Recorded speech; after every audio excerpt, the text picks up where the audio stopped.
예배할지니라. 아멘.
지켜주신 주님의 은혜를 찬양합니다.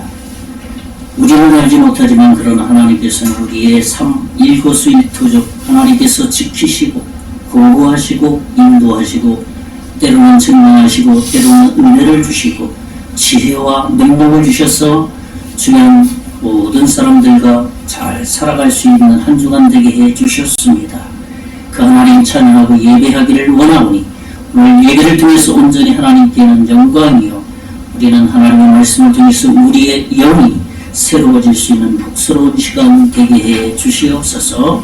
예수님 이름으로 기도하옵나이다. 아멘. 찬송가 5장 찬송입니다.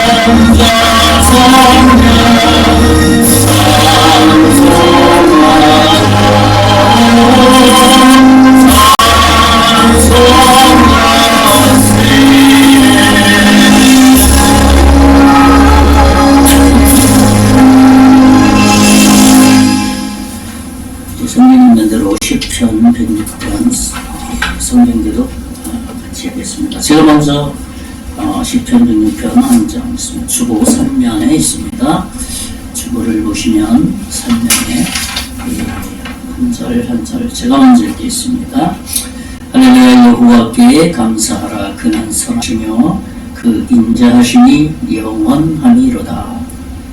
누가 능히 여호와의 권면을 다 말하며 주께서 받으실 찬양을 다 선포하여 정의를 지키는 자들과 항상 공의를 행하는 자는 복이 있도다.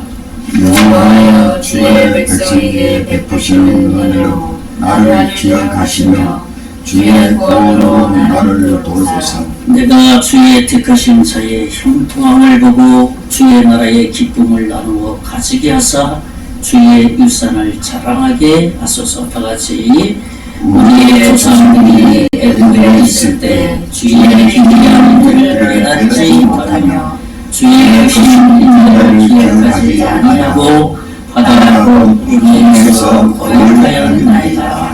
아멘.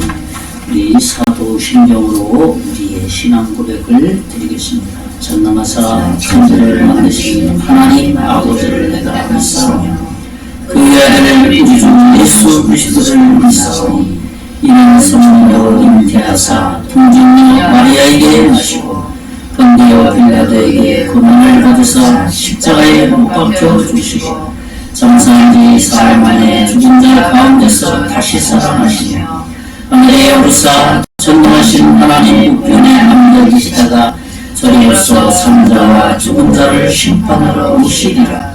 성령을 믿사오며 거룩한 공회와 성도가 서로 교통하는 것과 죄를 사하여 주시는 것과 몸이 하시는 것과 영원히 사는 것을 믿사옵나이다. 아멘.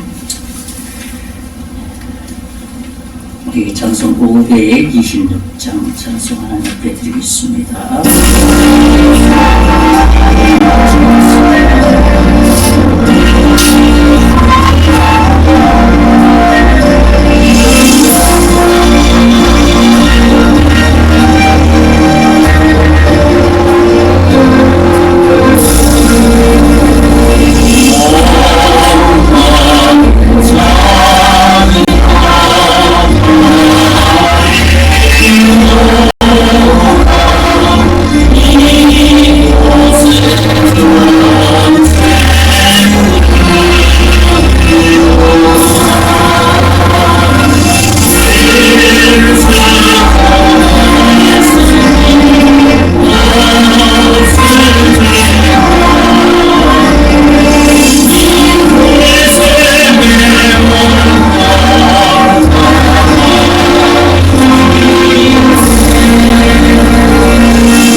그 외에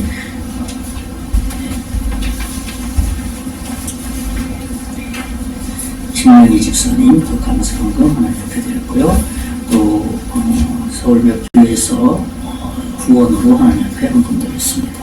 드림 헌금을 위해서 잠깐 기도하겠습니다. 살아계신 하나님, 태초에 하나님이 천지를 창조하셨다고 말씀하셨습니다. 이 세상에 아니 이 우주의 모든 것이 다 하나님의 것임을 먼저 선포하셨기에 이 땅에 있는 모든 것이 하나도 저희의 것이 없습니다. 그러나 하나님께서 감사하게도 그 모든 것을 저희들에게 맡겨주셔서 살아갈 수 있는 터전을 주시고 에너지를 주시고 주변의 사람들을 주시고 탤런트를 주셔서 한 주간 건강하게 우리에게 주어진 모든 것들을 감당하며 살아가게 해 주셨습니다. 하나님, 우리의 감사의 마음을 이 예물에 실어서 드리오니 주님 구명하여 주시고 이 예물을 통하여서 예물이 사용되어진 곳에 죽어가는 영혼들이 하나님께로 돌아오는데 바르게 사용되어 지게 해 주시고 교회가 유지되는데 바르게 사용되게 해 주셔서 온전히 하나님 보시기에 가장 아름다운 예물의 쓰임이 될 수 있도록 주여 인도해 주실 것을 믿습니다. 드린 손길 하나님, 하늘의 신령한 것으로 30, 60, 100배의 놀라운 것으로 먼저 채워주시고 우리가 살아가는데 부족함이 없도록 하나님의 약속의 말씀, 마태복음 6장 30절의 말씀대로 모든 것을 먹을 것, 입을 것 걱정 없이 채워주실 것을 믿습니다. 하나님, 또 여러 교회에서 후원금으로 하나님 앞에 드리오니 하나님 홀로 영광 받아주시고 드린 교회마다 당회장 목사님 또 성교인에 복내려 주시고 교회를 통해서 죽어가는 많은 영혼들이 주께로 돌아오는데 쓰임받는 교회들 되게 해 주시옵소서. 하나님이 흔영한 예배인 줄 믿고 감사하고 살아계신 예수님 이름으로 기도하옵나이다.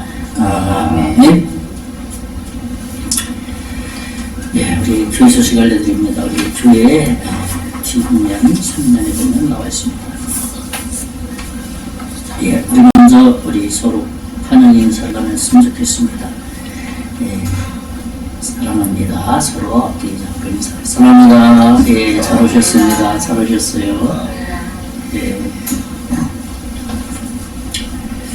우리 매월 20일 여기 사통발달 5일장과 10일장이 있는데 20일장 월 1회에 복음 커피 전도 나가고 있습니다. 그래서 다음 주가 되겠네요.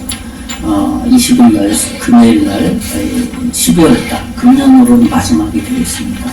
그래서 우리 커피 전도 현장에 가면 다 우리 교회 성도들 같습니다.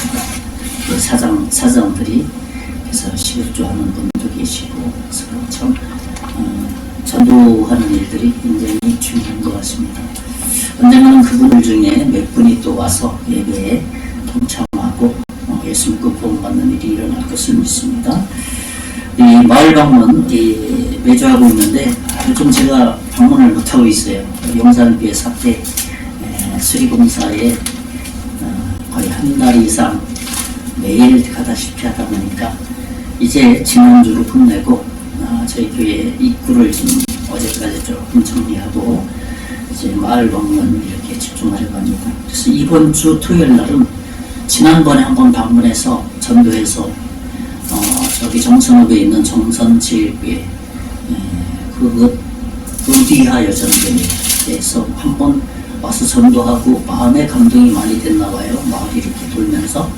그래서 다시 한번 오시겠다고 해서 이번 주 토요일 날 다시 오셔서 지난번에 다 돌지 못한 마을을 다시 방문할 계획이 있습니다. 그래서 선물은 뭐로 준비할지는 이제 아직은 결정을 하지 않았는데 우리들 준비하는 거 이렇게 가지고 방문하고 인사드릴 계획 가지고 있습니다. 이 나라 안정을 위해서 기도했으면 좋겠습니다. 우리 정부, 국방, 국가경제, 소상공인, 외교관계 젊은이들이 결혼에 증가해서 자녀들을 많이 낳을 수 있도록 참 나라가 뒤숭숭합니다. 여러 가지 최근에 탄핵이다 해서 참 그리스도인은 기도해야 됩니다. 나라 민족을 위해서. 하나님께서 이 나라를 복음으로 세운 나라이기 때문에 결코 하나님께서 이 나라를 방치하시지 않는 그런 하나님 것을 일제시대에서부터 독립운동 투사들이 다 세례받은 크리스찬 아니었습니까? 그때서부터 또 우리나라가 세워질 때 헌정이 시작됐을 때 대통령이 성경에 손을 얹고 또 대표기도도 목사님이 국회에서 기도를 한 나라이기 때문에 이 나라를 하나님께서 복음의 빚진 그리고 복음의 빛을 갖는 나라로 안정되게 만들어줄 것을 믿습니다. 그래서 우리 나라 민족을 위해서 하나님이 이 나라를 지켜달라고 위해서 기도했으면 좋겠습니다. 우리 성탄 초청잔치 금날은 이제 25일은 수요일 날인데 제가 거의 한 90가정 이렇게 방문하고 있는데 그 중에 한 30가정만 딱 정해서 기도하면서 집중 방문해서 초청을 할 계획을 가지고 있습니다. 그래서 성탄 예배에 홍천에 있는 제 친구 목사님 초청해서 이렇게 설교도 좀 부탁 좀 드리고 성탄 때, 그리고 또 선물도 준비하고, 그래서 이번에 성탄은 조금 의미 있게 성탄 예수님의 탄생의 의미, 그 다음에 세상 사람들도 선물을 주고받잖아요. 의미는 모르지만. 근데 그 전례는 그거거든요. 동방의 박사들이 예물을 하나님 앞에 드림으로써 메시아가 오셨다는 것을 대환영하는 그 선물의 어떤 시발점이거든요. 근데 우리 그리스도인은 그런 것을 알고 선물 교환을 이렇게 하는데, 그래도 믿지 않는 사람들도 선물을 즐겁게 주고받습니다. 그 의미도 모르면서. 근데 그거 다 하나님이 역사하신 거예요. 성탄절 전 세계적으로 다 즐겁게 캐롤송 부르면서 이렇게 성탄을, 예수님 탄생을 즐거워하고 있는 겁니다. 직간접적으로. 그래서 이번에는 우리 한 30가정 정도 집중적으로 기도하면서 한 3주 남았는데, 그분 찾아뵙고 좀 합답도 듣고, 그래서 선물도 준비해서 선물을 이번에 조금 이렇게 후원도 받고, 그래서 조금 두툼하게 준비할 계획을 가지고 있습니다. 위해서 기도해 주셨으면 좋겠습니다. 아무튼 이번 성탄절을 통해서 예수 믿는 그런 놀라운 역사가 일어났으면 좋겠습니다. 계속해서 마을의 복음을 위해서, 또 발전을 위해서 성기 1, 2, 강북 1, 2반, 세입골, 뒷골, 분산 3기, 낙천 1위 이런 마을들을 위해서 계속 기도했으면 좋겠습니다. 이번 주 말씀 암송은 예레미야 29장 12절에서 13절입니다. 우리 그 밑에 있죠? 주곡 밑에 바로 같이 한번, 이번 주는 기도 응답의 조건 중에서 전심으로 불을 지질 것, 좀 오타가 나왔나요? 우리 예레미야 29장 12, 13절 같이 한번 읽어보겠습니다. 그 밑에 시작. 너희가 내게 불을 지면 내가 와서 기도하면 내가 너희들의 기도를 들을 것이요, 너희가 온 마음으로 나를 구하면 나를 찾을 것이요, 나를 만나리라. 이 얼마나 확실한 약속이니까. 나 찾으면 내가 만나주겠다, 도망가지 않겠다. 그러니까 기도 열심히 해라, 부르짖으면서 기도하라는 얘기입니다. 이번 한 주간 이 말씀으로 서로 마음에 간직해서 기도했으면 좋겠습니다. 우리 오늘 좀 처음 나오셨는데 김명희 집사님이세요? 네, 집사님이 오늘 처음 나오셨습니다. 한 4주 정도 되면 정식 우리 등록카드 적으셨으니까 환영 인사는 그렇게 하겠습니다. 우리 박수로 좀 부탁드립니다. 네, 잘 오셨습니다. 김명희 집사님 태백에서 오셨어요. 빨리인데 1시간 넘잖아요, 여기서. 네. 네, 1시간 좀 넘어가는 걸로 알고 있습니다. 근데 그쪽에서 제가 오늘 무슨 이제 운전을 간병을 한 19년 됐어요. 쉬고 있는 그 시점에서 출퇴근을 이제 해드릴 운전 케이스가 있어가지고. 그러시군요. 아무튼 너무너무 잘 오셨습니다. 감사합니다. 우리 찬송 한장하고 이제 말씀 기도하고 말씀 듣는 시간 갖겠습니다. 406장 찬송입니다. 406장.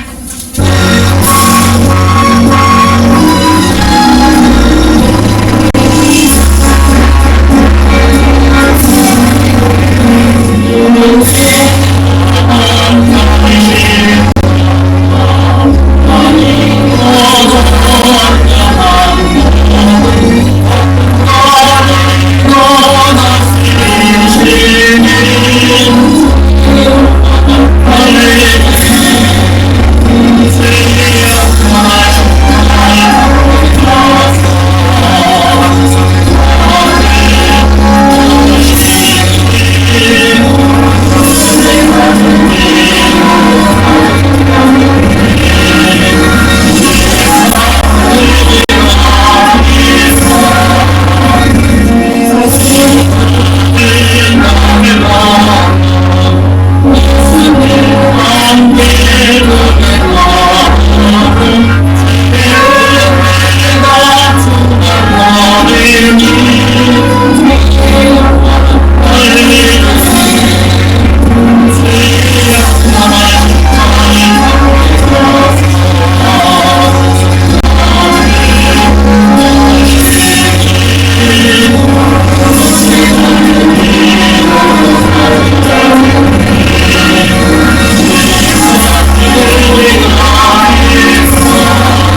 예배할 수 있음에 감사를 드립니다.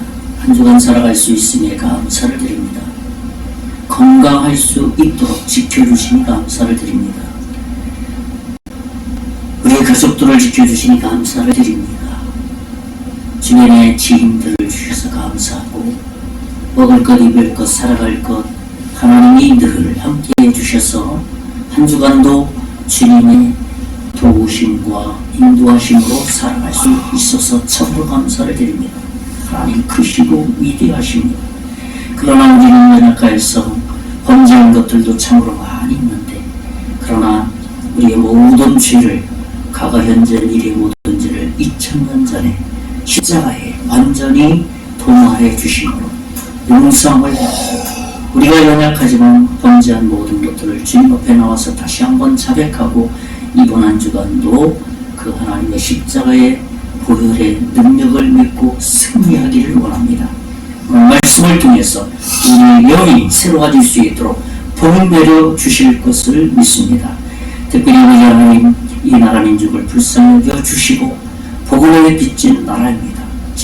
세운 지도자를 중심하여 모든 정치인들, 공무원들, 국민의 일위까지 하나 되어서 나라 경제가 발전되게 하시고 사회가 안정되게 하시고 윤리 도덕이 더 이상 떨어지지 않도록 주여 지켜주시기를 원합니다. 이를 위해서 한국교회가 기도하게 하시고 한국교회 성도들과 목회자들이 기도하여서 하나님 나라가 안정됐을 때 복음을 전할 때 예수 믿고 구원받는 이들이 많아져서 그들 가운데 아버지 하나님의 국내 해외 선교사를 아버지 파송할 수 있는, 그래서 복음의 빚진 아버지 복음의 빛을 갚는 한국교회가 될 수 있도록 인도해 주실 것을 믿습니다. 아버지 하나님 이 성계정 예배를 통해서 40여 년 전에 이곳에 죽어가는 영혼들을 하나님 맡겨주셨고 지금까지도 하나님 이 시대에 죽어가는 영혼들을 하나님께로 축제로 인도할 수 있는 그러한 사명 잘 감당할 수 있도록 복 내려 주실 것을 믿습니다. 오늘도 말씀을 듣기를 원합니다. 우리의 심령이 아버지 하나님 가난해서 하나님의 말씀을 받을 때 사람의 말로 아니라 하나님의 말씀으로 받아서 우리의 영이 새로워질 수 있는 복스러운 시간 되게 해 주시옵소서. 믿고 감사하고 살아계신 예수님 이름으로 기도하옵나이다. 아멘.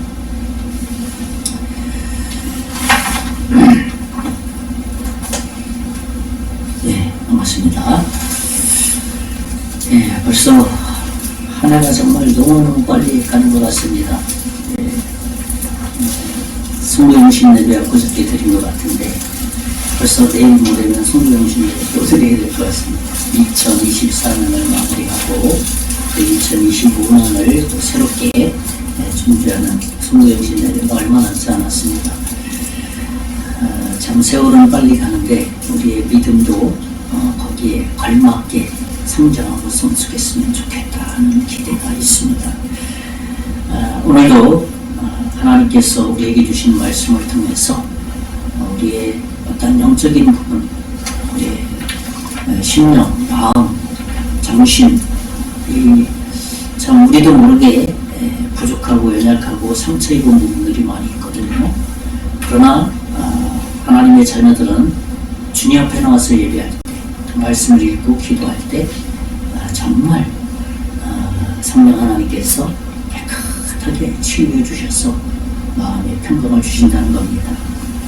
오늘 나눌 말씀, 그래서 말씀의 제목을 성령의 지배를 받는 삶이라는 말씀의 제목을 좀 함께 나누려고 합니다.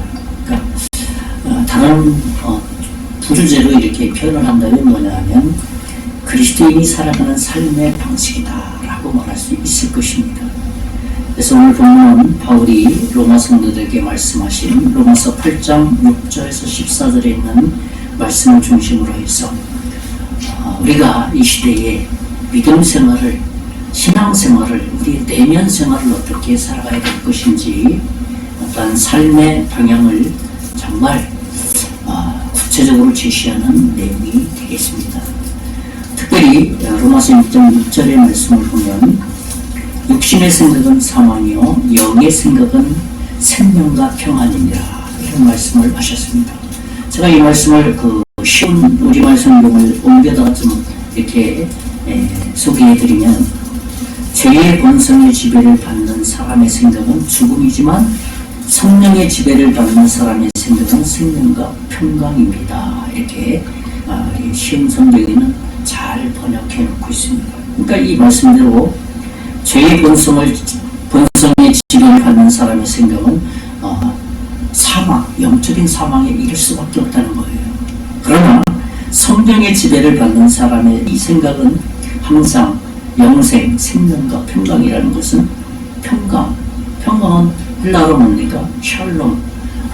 그래서 평강은 예수님.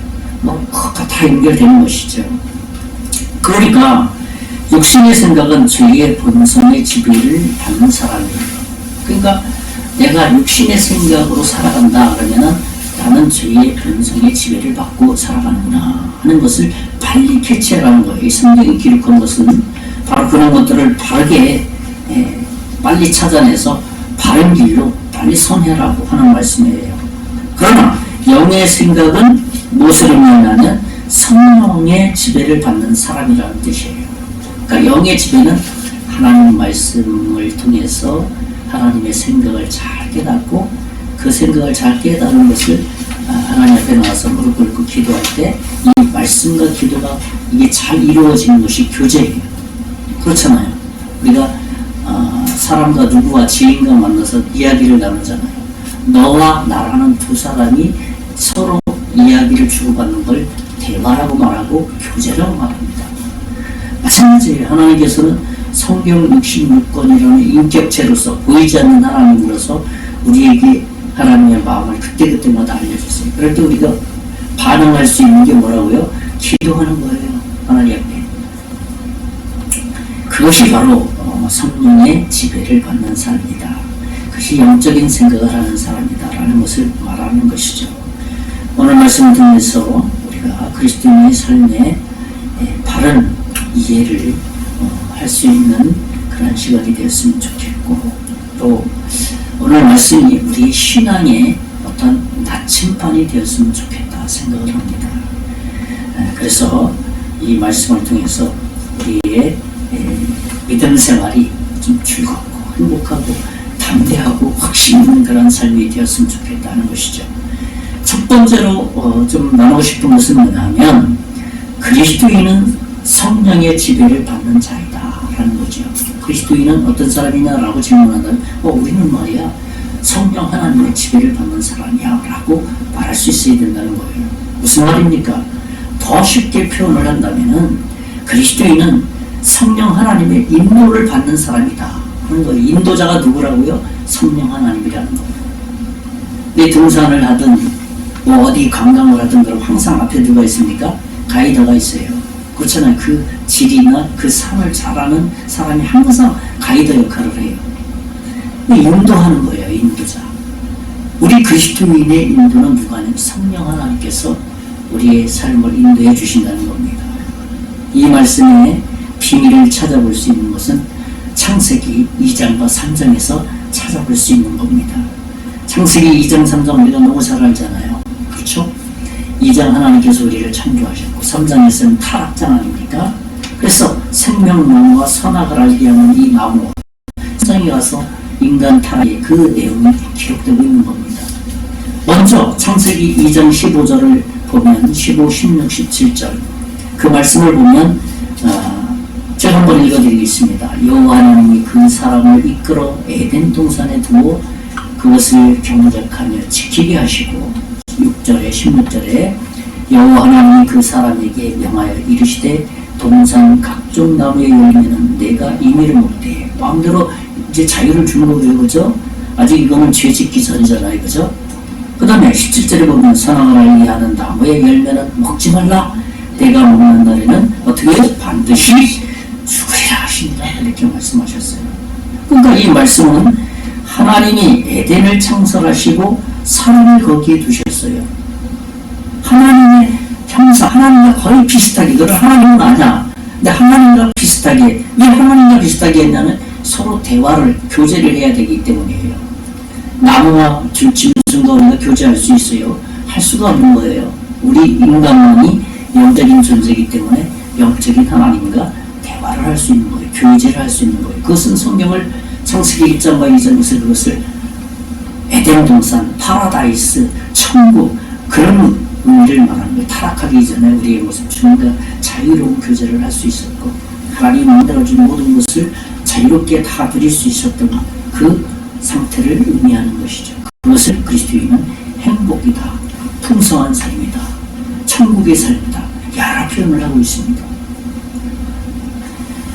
그러니까 하나님께서 그러한 행복을 우리에게 주셨는데 그 행복은 기계적으로 주어진 것이 아니라는 겁니다.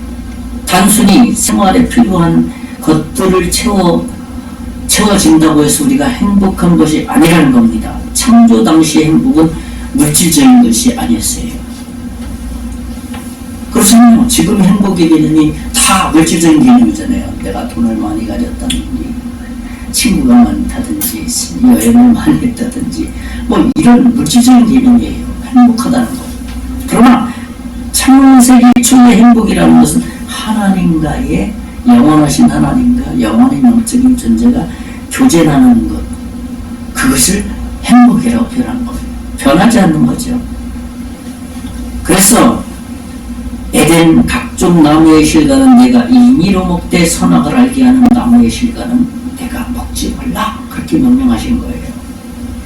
그러니까 여기서 동산 각종 나무의 실과에는 우리들의 생활에 필요한 것들이 다 포함되어 있는 거예요. 그렇잖아요. 우리가 지금 추구하는 모든 것들이 이미 다 이 안에는 다 해결됐으니까 다른 데 신경 쓰지 말고 나와 동조하는 데 신경 써라. 그게 천국의 개념이에요. 구원받기 이전에 하나님과 교제의 관계, 그것이 파라다이스예요. 그런데 왜 하나님은 유독 생명나무 이 실과에 대해서는 이렇다 저렇다 언급은 하지 않고 있어요. 그냥 두렵다 그 정도 그렇게 말하고 있어요. 뭔가 의미가 있지 않겠어요? 생명나무는 그냥 생명나무, 야 이거 영원한 생명을 주는 나무야. 그런데 선악을 알게 하는 나무에 대해서는 뭔가 좀 자세히 좀 이렇게 이야기를 했어요. 창세기를 잘 읽어보면. 요한복음 17장 3절에 보면 영생은 곧 유일하신 참 하나님과 그가 보내신 자 예수 그리스도를 아는 것이다, 이렇게 말하고 있습니다. 영생이라는 것은 그냥 우연히 생긴 것이 아니라 하나님께서 생명나무의 실과를 우리에게 주셔서 하나님께서 주신 하나님께로부터 왔다는 거예요. 그런데 요한복음 17장의 사도 요한은 또 정확하게 말한 거예요. 영생은 뭐냐? 유일하신 하나님과 참 하나님 그 보내신 누구 예수님을 아는 게 영생이란다. 그 영생이 그분의 하나님이시고 그 하나님의 독생자 예수 그리스도를 이 땅에 보냈으니까 그를 바로 아는 게 영생이다, 그렇게 말하고 있는 겁니다. 사랑하는 하나님과의 사랑의 관계를 맺었을 때 거기에 참다운 기쁨과 행복이 주어지는 겁니다. 그렇지 않습니까? 사람이 내가 좋아하는 사람, 나를 사랑하는 사람과 함께 있을 때 행복하잖아요. 그래서 밥 먹는 것도 그래요. 나하고 싫어하는 사람, 싸우는 사람하고 밥 먹으면 그 진수성찬이 아무리 차례 있다 해도 그 밥맛이 없는 거예요. 그런데 나를 좋아하고 서로 관계가 좋은 친구하고 이렇게 그 식사자리에 앉으면 뭐 그렇게 진수성찬도 아닌데 뭐 그냥 밥 먹는데도 맛있어. 행복해, 밥 먹는 게. 그거 어디서부터 나온지 압니까? 하나님, 창세기에 하나님으로부터 나온 그 샘플들이에요. 이렇게 사랑의 관계를 맺으면 다 이런 행복을 얻을 수 있단다. 근데 이게 영원하지 않지 않냐, 이것은 이 땅에서. 근데 영원한 것은 너와 나의 이런 교제를 할 때 영원한 것이란다. 그러니까 이 땅의 모든 것은 다 하나님과의 연결해서 미리 사인해 놓는 거예요. 다툼이 있다, 싸움이 있다, 전쟁이 벌어졌다, 야, 이런 지옥이 있는 거야. 그것은 영원한 거야. 영원한 거야. 그것을 보고 빨리 인식하라는 거예요. 이 성을 믿게 될 때만이 하나님의 사랑과의 관계를 맺어진다는 사실. 하나님과의 관계가 끊어졌는데 하나님과의 관계가 다시 연결되는 것은 예수 그리스도를 믿을 때만이 가능하다는 겁니다. 그러니까 하나님의 사랑의 관계가 끊어졌던 것이 예수님으로 말미암아 회복되는 그 시점을 우리는 성경에서는 구원이라고 말합니다. 거듭남이라고 말합니다. 중생이라고. 그래서 이어져서 성경 계속해서 사도 바울은 양육서신으로 신앙생활이라고 결론적으로 말하는 거예요. 원래 사람은 하나님의 형상으로 지어진 행복한 정말 자유로운 그러한 존재였습니다. 그렇지 않습니까? 예수님을 믿지 않는 모든 사람, 인류의 사람들은 다 처음에 창세기 주에 하나님 만드셨기 때문에 다 하나님의 자녀였단 말이에요. 인격적으로 만들었고, 그때 만들었을 때 하나님께서 우리를 어떤 기계나 로봇으로 만들지 않았다는 겁니다. 하나님과 가장 비슷한 영적인 존재로 만들었다는 것이에요. 그래서 그 당시에 하나님께서는 하나님과 가장 비슷한 존재로 만들었기 때문에 무엇이든지 인을 선택할 수 있는 인격적인 존재로 취임받았다는 거예요. 하나님은 사람을 이렇게 하나님의 형상으로 만들었다는 것은 그런 아주 깊은 의미가 담겨져 있는 것입니다. 그러니까 생명나무의 실과는 우리가 스스로 그 가치와 필요성을 느끼고 자기 스스로 선택해야 한다는 것을 보여주기 위한 거예요. 생명과는 특별한 설명이 없었죠. 그러나 선악을 알게 하는 나무를 야 그거 먹으면 안 되는 거예요. 먹었으면 절대 안 되는 거예요. 뭔가 선악을 알게 하는 나무에 대해서는 하나님께서 혹시나 잘못된 선택을 할 수 있을 것 같아서 한 번 더 언급해 주는 거예요. 자유로운 존재. 소위 어려움을 우리 그런 말 쓰잖아요. 자유의지를 줬다. 창조 때. 그 신학적인 어떤 용어죠. 그러니까 자유로운 존재. 하나님께 대해서 하나님과 교제하는 데 있어서 자유로운 영적인 존재라는 겁니다. 선악을 알기는 나무를 통해서 우리가 하나님께서 하시고 싶어하는 그 진리를 찾아야 된다는 거예요. 따먹을 수도 있고 따먹지 않을 수도 있고 그것을 우리가 구원에 있어서도 정말 그러한 결정을 해야 된다. 선입견적인 하나님의 형상으로 만들었기 때문에 구원에 있어서도 동일한 원리가 적용된다는 것을 이 창세기 3장에서 이미 보여주신 그런 하나님의 사랑의 메시지예요. 그래서 예수님도 이 땅에 오셔가지고 항상 그랬어요. 병자들 향해서 너 정말 네 병이 낫기를 원하느냐? 항상 그렇게 질문해요. 그럼 가만히 있으면 안 되는 거야. 와서 구해라. 그래서 예수님을 만난 사람은 다 구원받았어요. 그렇잖아요. 그냥 가만히 앉아서 예수님 오신데 그래 예수님 좋은 분이야. 선악과가 좋은 거야. 생명나무가 있고 선악과가 있어. 우린 생명나무를 이렇게 바라보면서 하나님만 바라보는 존재야. 그렇게 그것을 이해하게 될 때 선악과의 나무를 접근하지 않게 돼 있다는 거예요. 사탄이 와서 그때 유혹할 때 하나님 말씀보다 사탄의 말을 어떻게 해요? 선택한 거예요. 그래서 예수님도 이 땅에 오셨어요. 야, 너 정말 낫기를 원하느냐? 그 질문에는 깊은 의미가 있는 겁니다. 우리가 선택하고 찾아와서 결정을 해야 된다 라는 것이 다 그 안에 포함되어 있는 거죠.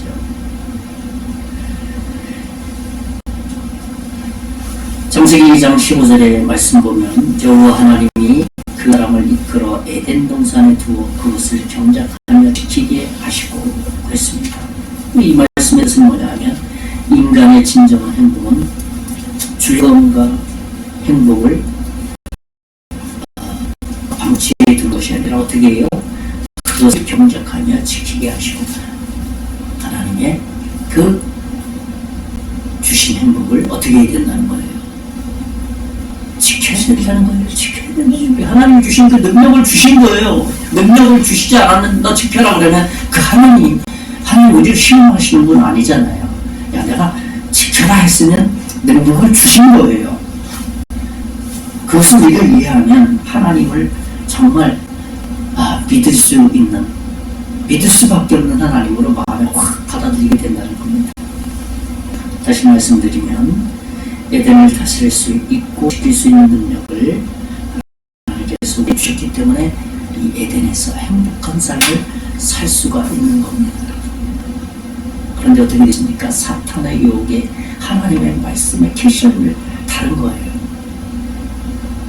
사탄의 그 유혹의 말에 넘어가고 말았다는 것이죠. 그러나 또 감사한 것은 하나님께서 타락한 인간을 어떻게 해요? 버려두지 않고 원시로 정말 예수님을 이 땅에 보내실 것을 또 다른 계획을 세워서 실제로 예수님을 보내신 거예요. 마지막 두 번째로 말씀드리고 싶은 것은 뭐냐 하면 그리스도인은 예수 말씀에 순종하는 자라는 겁니다. 첫째는 뭐라고 했습니까? 그리스도인은 성령의 지배를 받는 자라는 거죠. 그렇게 살아가는 것이 성령의 지혜를 받는 것이다 하는 것을 말씀드린 것이죠. 둘째는 그리스도인은 예수님의 말씀에 순종하는 자라는 것이죠. 연결되는 말씀에 성령의 지배를 받고 산다는 것이 곧 연결돼서 예수님의 말씀에 순종하는 삶이다 라는 것을 이해하면 되겠습니다.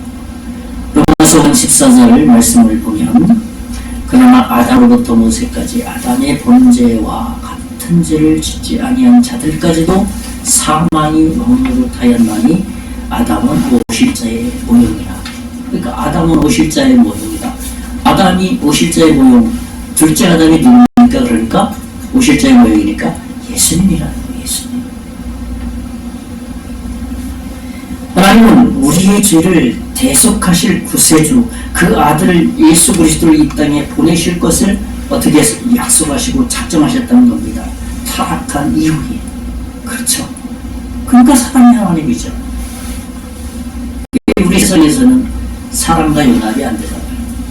한 번만 실수하고 나에게 좀 이렇게 폐악을 끼치면은 제가 완전히 단절하고 살죠. 단절. 예수님을 믿는 사람은 인간이니까 감정은 어쩔 수 없어요. 저도 그런 환경에 오면 단절하고 말이라 하는 마음 누구나 다 같습니다. 그러나 다시 예수께로 돌아오면 예수님 뭐라 했지? 원수까지 사랑을 했지.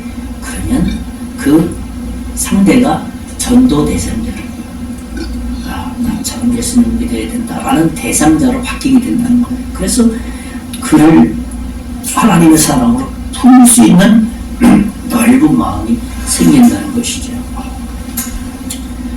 바울은 로마서 5장 6절 8절에서 뭐라고 말했냐 하면 우리가 아직 연약할 때의 기약대로 그리스도께서 경건하지 않은 자를 위하여 죽으셨다. 예수님이 죽으셨다는 거죠.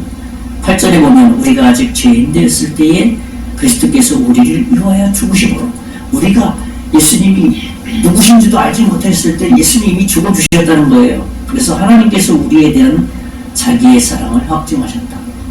예수님이 이 땅에 보내서 우리는 알지도 못했는데 야 내가 너를 위해서 대신 죽어줄게. 우리는 알지 못했어. 근데 예수님은 죽어주셨어. 근데 그것이 무엇이냐? 내가 너희를 사랑한다는 하나님의 사랑이 확증된다는 거예요. 그것이 로마서 5장 8절입니다. 이것이 하나님의 아가페의 사랑, 이해할 수 없는 사랑, 무조건적인 사랑이라는 겁니다. 이 사랑이 우리 마음에 부어졌다는 거예요. 언제? 예수 그리스도를 구세주와 주님으로 영접하는 그 순간에 이 하나님의 사랑이 우리 마음에 확 어떻게 부어졌다는 거예요. 로마서 5장 5절이 그런 거예요. 하나님의 사랑에 부은 바 되었다. 로마서 5장 5절에 그렇게 말하고 있는 것이죠. 그래서 이 하나님의 사랑을 받은 사람들이 마음을 이렇게 들여다보면 말씀을 들을 때나 성경을 읽을 때나 기도할 때 어떤 마음이 생기냐? 그렇구나.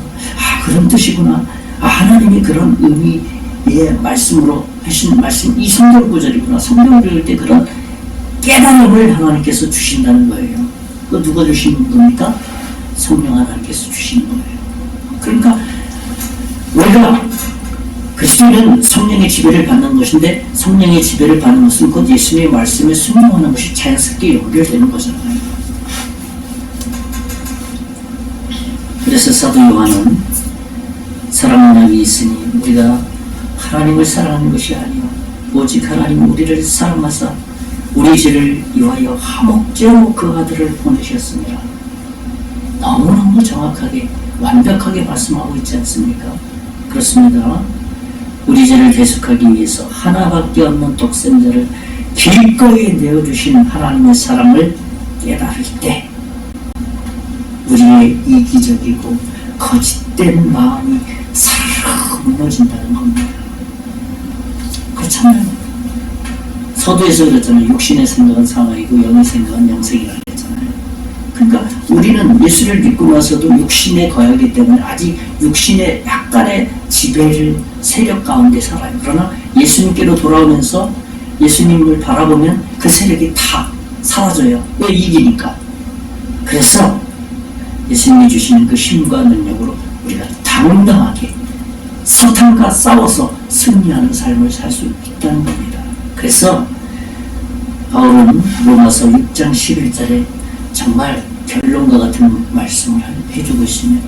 로마서 6장 11절에 보면 이와 같이 너희도 너희 자신을 죄에 대하여 죽은 자요. 우리를 향한 거죠. 내 자신을 향한 거죠. 나는 예수를 믿는 순간에 나는 내 자신이 죄에 대해서 죽은 사람이야. 계속해서 보면 그리스도 예수 안에서 하나님에 대하여는 살아있는 자로 여길지어다. 그렇잖아요. 예수를 믿고 나서 죄에 대해서 죽었고 다시 살아난 게 있는데 그러면 의에 대해서 하나님에 대해서 확 살아났다는 거예요. 그것이 로마서 6장 11절 말씀이에요. 이와 같이 우리 자신이 예수를 믿는 하나님의 자녀라면 죄에 대해서는 죽었다. 무엇을 의미합니까? 죄질 능력을 상실했다는 거예요. 그리고 하나님에 대해서는 하나님께 순종하는 것은 어떻게 강력하게 살아났다는 거예요. 그것이 성령의 지배를 받는 삶이고 그것이 바로 예수님의 말씀에 순종하는 삶이라는 겁니다. 이제 말씀을 정리합니다. 저는 오늘 성령의 지배를 받는 삶에 대해서 말씀을 나눴습니다. 첫째로 그리스도인은 어떤 사람이라고요? 성령의 지배를 받는 사람이다. 두 번째로는 그리스도인은 예수님의 말씀에 순종하는 자이다. 그런 말씀을 나눴습니다. 이번 한 주간도 거듭난 그리스도인으로서 성령의 지배를 받는 한 주가 되어서 승리하는 그러한 이번 한 주간 되시기를 예수님의 이름으로 축원의 말씀을 드리겠습니다. 기도하겠습니다.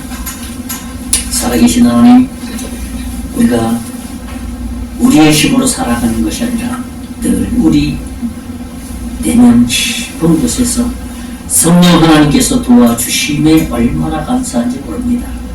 그 성령의 도우심과 능력으로 이번 한 주간도 승리하는 그러한 복스러운 주간 되게 해 주시옵소서.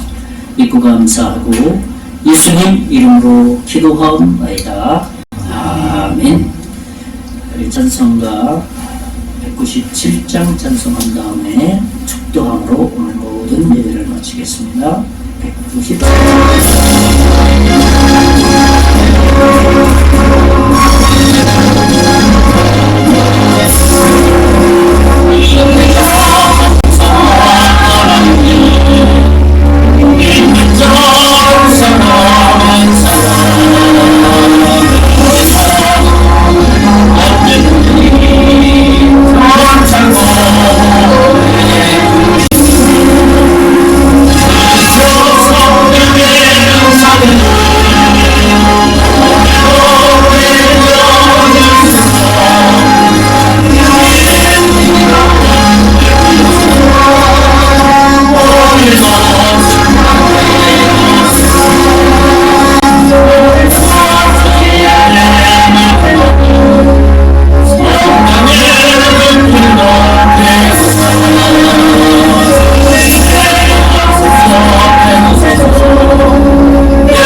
우리 주 예수 그리스도의 은혜와 하나님의 극진하신 사랑과 성령님의 감화 감동 역사 위로 충만하시니 오늘 하나님의 은혜를 받아 성령의 인도함을 받아가며 살아가는 사랑하는 모든 성도들 머리 위에 가정 위에 사업 위에 우리 성교장로 교회 모든 교회들을 앞으로 예수 믿고 구원받을 하나님의 자녀 이름 이제부터 영원토록 함께 계실지어다. 아멘.